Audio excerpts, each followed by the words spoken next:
The Arizona State Sun Devils are off to a good recruiting start. Can they fully capitalize after going to the college football playoff? Locked On presents The Portal, the daily podcast covering college football recruiting and everything NIL. Part of the Locked On Podcast Network. Your team every day. Welcome back to the Portal Podcast, where you get your daily recruiting, NIL, and transfer portal scoop. Today, I'm going to have Arizona State thoughts, and I'm going to have my guest on here in just a second. But we're going to go over their recruiting class. 2026, the Devils have 18 kids committed. They've had a big priority on recruiting Arizona. How's that going? What are they going for this year in the class? What do they need? Do they have the right quarterback for their future? I certainly think so. We'll break that down. And then we're going to talk about the Devils defending their Big 12 championship. Do they have it in them to go for another run after losing the megastar running back? And are they going to be able to handle having their name circled on everybody's schedule? It's a totally different deal after Arizona State was ranked 16th by the media poll. Way to go, guys, in the Big 12, covering that conference and then winning the league. So to break it all down, to help me figure all of this out, here's my guy, Richie Bradshaw. How you doing, sir? I am doing good. Just want to throw this out here real quick. I voted on that media poll. I did not have ASU dead last. Do not put me in with that group. I had them like 12th or something. So not dead last, but it's wild though. It's so wild. It's so exciting times in Tempe. Yeah, man. Anyway, just on that, I'm just curious. Did any of y'all that cover the team, that follow the team, that are fans, did anybody really know that Leavitt was going to be really good, or at least thought so? Because it's one thing to have Cam Scatterboo, that's one thing, but when they went play action and when they needed big decisions, they had a young quarterback that nobody really knew much about, and all of a sudden he's picking people apart. Did you guys see that coming? We definitely thought that we were going to get above average quarterback play. We liked the situation that he was being placed in with Cam Scatterboo, obviously. Jordan Tyson was one of the best kept secrets on the Sun Devils team. He had missed his first season out here in 2023 after transferring from Colorado. He was recovering from a knee injury. He gets on the field this year. Everyone figures out how good he is. But when we look at Sam Leavitt, and this is one of the things that I previewed a lot last year going into the year for Locked On Sun Devils was, he's really good. He's really talented, but how high can you set the expectations for him when he is a redshirt freshman who's only played 4 games and is with a new program? And the first month of the year, he looks solid, but he looks like a redshirt freshman. So you're like, okay, there's stuff to work on. Let's just get through the year, be competitive, and move on. But after the Cincinnati game, which he misses that one, goes in the bye week, and then comes back against Oklahoma State. It was just a completely different quarterback. And he just diced up everyone that he went up against. He crushed BYU. He dominated Iowa State. And all things considered, against how great Texas was last year, I'd say he had a pretty good game against Texas. He just looked like a completely different quarterback from the Peach Bowl to week 1 against Wyoming. So I would tell you, we were expecting him to be quality. Nobody thought that going into 2025, he would have legitimate Heisman Trophy odds. That's a fair assessment. He didn't have any playing time really, and all of a sudden he's a guy that leading his team into the playoff. That's why college football, though, Richie, is the best sport on earth. It's so unpredictable, and it adds the entertainment value that can't be placed into numeric kind of anyway on a scale or anything else. It's wild. So let's talk recruiting. Jake Fette, quarterback out of El Paso. LSU's made a run at him and a bunch of other schools. Really good recruit. He's probably the guy everybody's going to want to talk about. If Sam ends up turning pro after this year, just start I doubt he starts as a freshman, but he's probably the next really good guy. Then maybe they take a portal kid. I don't know. But I think Sam will have another good season, and there's a chance he'll leave. Good for him if I'm right on that. But you get a quarterback that is recruited by the likes of LSU that puts things in perspective. I think LSU, with their recent history, kind of knows a thing or two about the quarterback position with 2 Heisman winners. But I'm also curious. ASU's got 18 commitments. They've got 4 guys on the defensive line, 4 on the offensive line. That's the first thing I look at with any class. Are you getting big guys? Are they getting the elite 5-star kids? No, but they're still getting balanced classes. That's the beginning. Like, you're not going to sustain consistent winning without offensive and defensive line recruiting being good. They're doing well there. They also have done a good job. They got 3 DBs. They've got a quarterback. They need to get maybe like 1 or 2 more guys at skill spots, running back, receiver, but that's not super hard to do. And they're recruiting well in states they need to. 8 from Texas, 4 kids from California. And they need to recruit better in Arizona. We'll get that in a second. But overall, like, this is better than what I expected. And it leads me to my first question. Has NIL improved enough in your eyes, Richie, for them to take yet another step? Maybe flip some kids in the fall, or just if they start off good, which would help recruiting again, if they start this upcoming season well, is NIL going to be enough to get that class? It's ranked like 40th on 24/7 for whatever that's worth. I think it should be higher. I'm surprised it's not, but it's a balanced class. Give me your thoughts on the NIL aspect. I mean, we're still waiting for it to really take off, and we've seen the gradual baby steps with it. They're certainly a million times ahead of where they were in 2022-23 when they finally established a NIL foundation, collective. There we go, collective. It took them a long time to figure out, hey, we should probably do something about this. We're falling behind. So they have made some massive moves forward since then. But you're also talking about literally zero to be able to get up to where you're at. And there's still a lot of room to grow. But I also look and I see that there are kids who are wanting to stay at ASU because those opportunities are growing for them. You also are benefiting from guys who are just interested in staying here. There was a comment that Sam Levitt made over the summer at a charity event. They asked him, the media was able to be there, and they said, hey, you could have gone somewhere else. Like, it's kind of the least kept secret that teams were contacting you, Jordan Tyson, throwing some NIL dollars at you to leave, and you decided to stay. And he said the craziest thing ever. He was like, what's a few $100,000 when I can stay here and get ready for the pros? And I'm like, Sammy boy, let me tell you what a few $100,000 is, because boy, would I love a few $100,000 in my pocket right now. But I mean, he sees the bigger picture of, this place is going to get me ready to go to the pros. And this is a place that I'm just flat out happy to be at. And that's a really good reflection of your program for these other kids to look and go, maybe it's not about the dollars and cents right away, because if I do the things right, it'll come down the road. But, that's still a hard pitch for kids who are looking to get out and get into college at 17, 18 years old and have some change in their back pocket that they can find at LSU more than they can find at Arizona State. So there's still a lot of room to grow. They are making the improvements.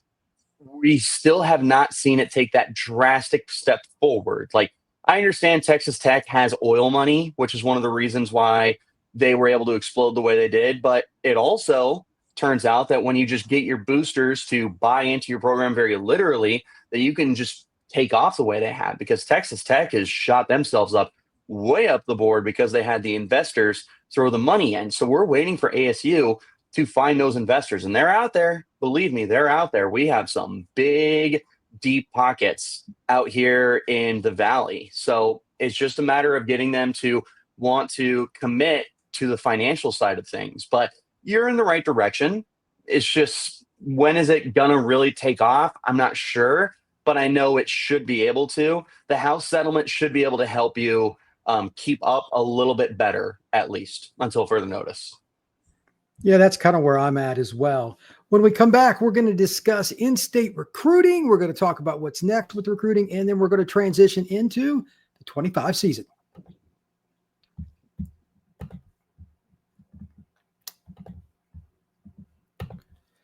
Summer sports are in full swing, and whether you're all about baseball under the lights, golf on the green, or high-stakes soccer, FanDuel is the best way to make every game even more exciting. You're already following the action. Why not make it a little more thrilling? With FanDuel, you can get on every game while your friends are getting sunburned at the beach. If you're looking for a way to have a little more fun, there's a lot of ways you can do it. But whether it's tracking home run race, RBI, Triple Crown opportunities, there are a lot of parlays and different things you can do with FanDuel. If you're new to FanDuel, new customers can bet just $5 and get $150 in bonus bets if your first bet wins. Open the FanDuel app today or just visit FanDuel.com to get started.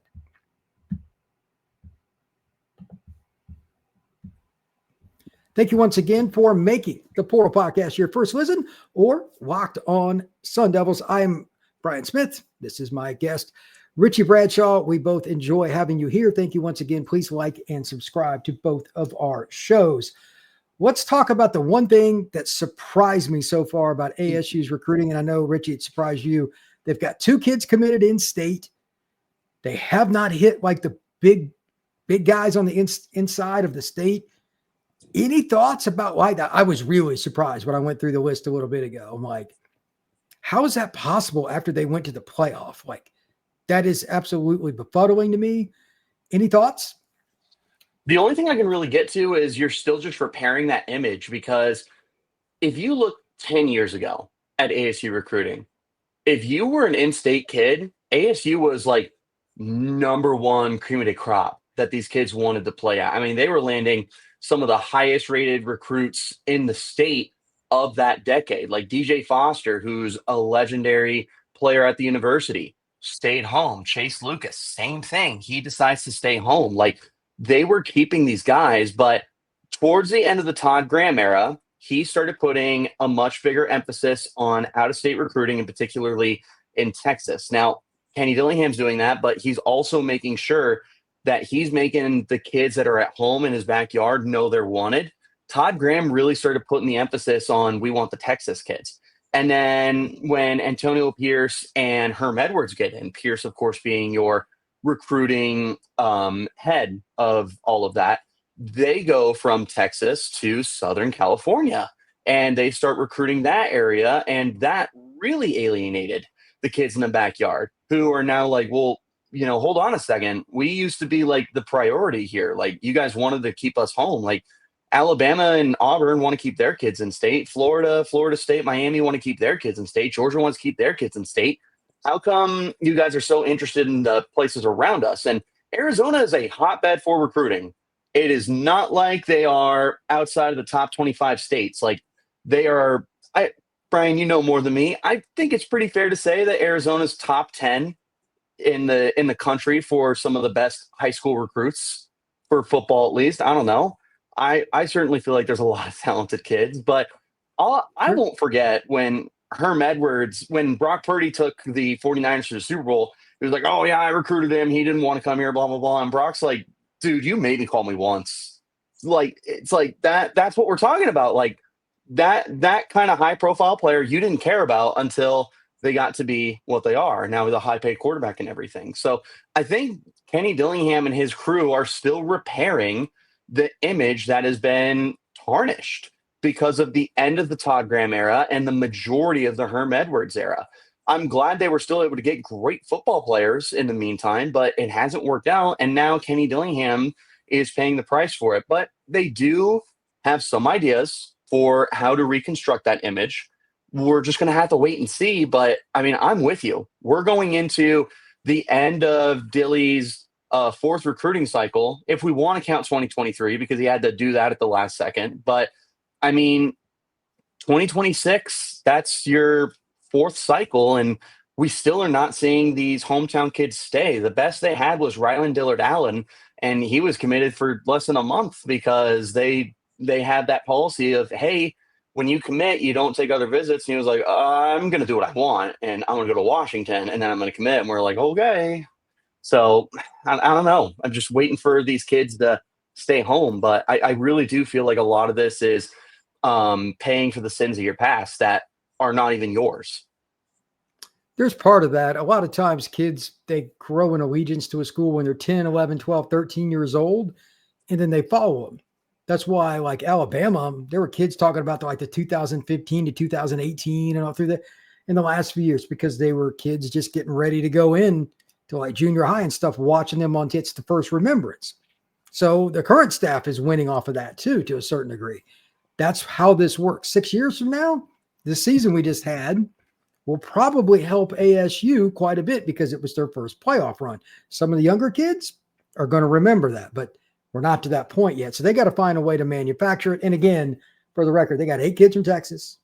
They got 4 from California, but only 2 in state. If they could just shore that up a little bit, that last category, they could have a top 20 class. Like if you get 6 or 7 kids out of the top 10 in Arizona, you're in a whole different ballgame. So there's still work to be done for Arizona State, but I think they need to have another good year to start to get some of those kids. And it'll probably be the 27 and 28 classes, if I was to guess, that they're really going to have a lot of success. But it is what it is. Last thing on the football side of this with recruiting, do you think they're still going to focus on the portal quite a bit and balance it a lot? What are your thoughts on how much you think that Kenny and his staff want to use the portal, at least for this upcoming cycle, in addition to high school? Is it going to be another big class, or what are your thoughts? I think right now you're kind of forcing yourself to be into a big class. And it's not even to do with the recruiting side of things. It's to do with how many seniors are on this team and how many guys you're going to lose. You're going to lose almost your entire edge rushing room. You're going to lose at least half of your interior defensive line, especially if CJ Fette decides to declare. He's a true junior. He's getting some NFL love. If he declares, that's depleted. You don't have very many linebackers. Your corners can return, but again, there's some NFL love for Keith Abney and Javen Robinson. They will be gone. Your safeties will be gone. Xavion Alford, still such a very interesting case. I think he somehow has 1 more year of eligibility, but he may be out, and there goes basically your whole defense. Offense, 4 of your 5 starters on the offensive liner back, those 4 are gone, plus some of your other depth as well. Jordan Tyson probably declares based off of what he can do. The receiver room is young at least, so you should have most of that. No idea what to do with running back. Kyson Brown, Kanye Udo, and Raleek Brown are all juniors. They could all leave the program. And at quarterback, Sam Levitt has 3 more years of eligibility, including this upcoming year. But if he has the year we think, he could go pro too. So you do have Jake Fette in your back pocket to be the replacement quarterback there. But I mean, that's almost every position that I just went through with you that is going to be depleted, short of tight end, which ASU is recruiting the tight end position better than I think we've ever seen them do. They had a 4-star in the 2024 class, a 4-star in this year's class, and they have 2 4-stars in next year's class, depending on where you look. And they previously had Israel Briggs, who decommitted and went to Miami. So, I mean, they're recruiting tight end very well, but because of how much you're losing, and this class is 18 players, it's not nearly enough to replace everything. You're almost going to be forcing yourself to go through the portal to find those parts. And that's a huge concern in state for the defensive line, because you're losing almost your entire edge rushing room. You're losing Clayton Smith, Prince Dorbaugh, Elijah O'Neal, Justin Wadley. Who knows what happens with Roman Petrie, because he hasn't been on the field this last year. He may not be on the field this year. Like, you could be looking at an entirely new edge rushing room. The defensive line is going to get capped. The linebackers are going to get capped. So you almost are going to have to go through the transfer portal. And you probably were going to have to do that even if you had a 25 high school commitment class. You're going to have to retool that roster. And thankfully, they've been able to retain a lot of the recruits they previously have. The 2 years that Kenny has been here, a lot of those kids are still with the program. And you hope, knock on wood, that they'd be able to do it for a 3rd year. But I think you're looking at next season as likely being a heavy transfer portal class, which is what they had to do to get the ball rolling. But out of necessity more than out of like you would like to do it kind of thing. That's just part of the process. The better the program gets, the less you have to use the portal. So this is pretty much par for the course. When we come back, we're going to switch gears. We're going to talk about ASU in 2025.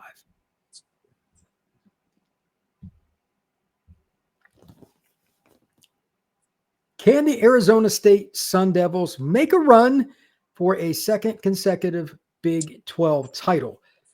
From just listening to what Richie said at the end of the last segment, I think it's fairly safe to say experienced team, experienced quarterback. They've got 3 running backs that I think that are pretty good. The biggest question, like with any team, injuries, which you can't predict, and then just the trenches. How well do they adapt to each other, new players, etc., especially offensive line? Off the top of your head, Richie, how many O-linemen they got back from last year's starting unit?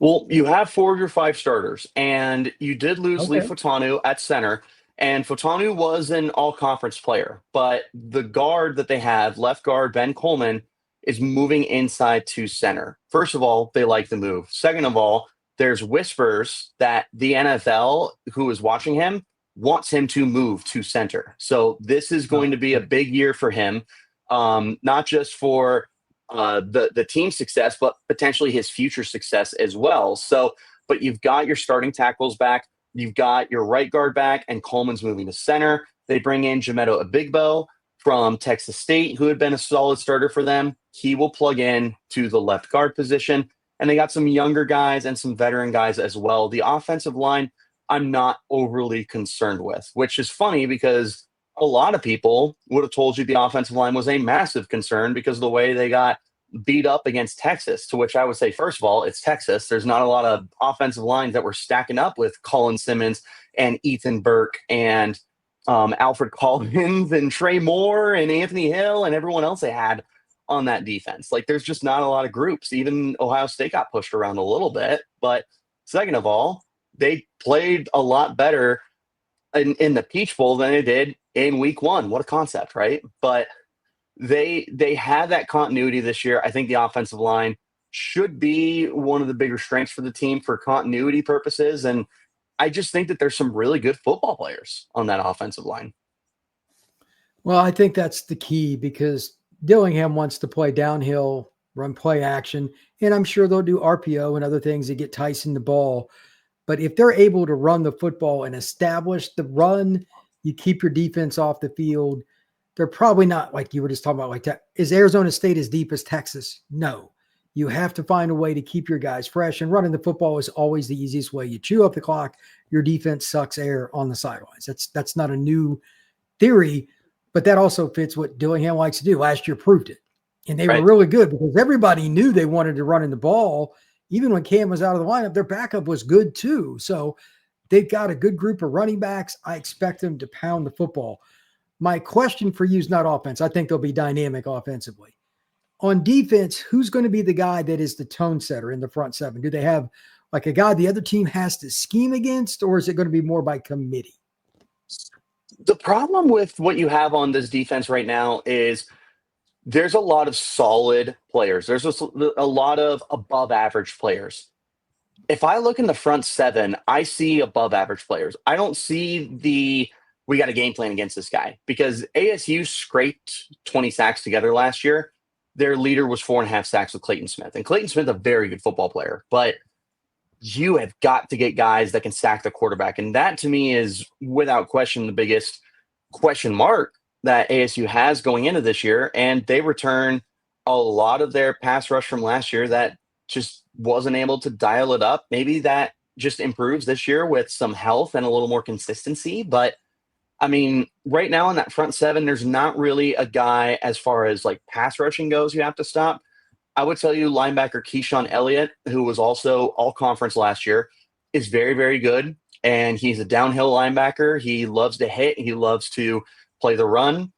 Interior guy, CJ Fette, stud defensive tackle. He is bulked up. He is over 300 pounds now after taking a couple of years to bulk up and get to that weight. And he's really strong at the point of attack. And he is quick. He gets through the line like a hot knife through butter. So you've got those guys that can be difference makers against the run, but you don't really have that like sack master that Texas Tech has with David Bailey, or I can't think of anyone else in the Big 12 off the top of my head. But a lot of your best teams have that ace pass rusher. How are we going to prepare for the next the next Penn State kid? How are we going to prepare for Reuben Bain, TJ Parker, Colin Simmons, guys like that?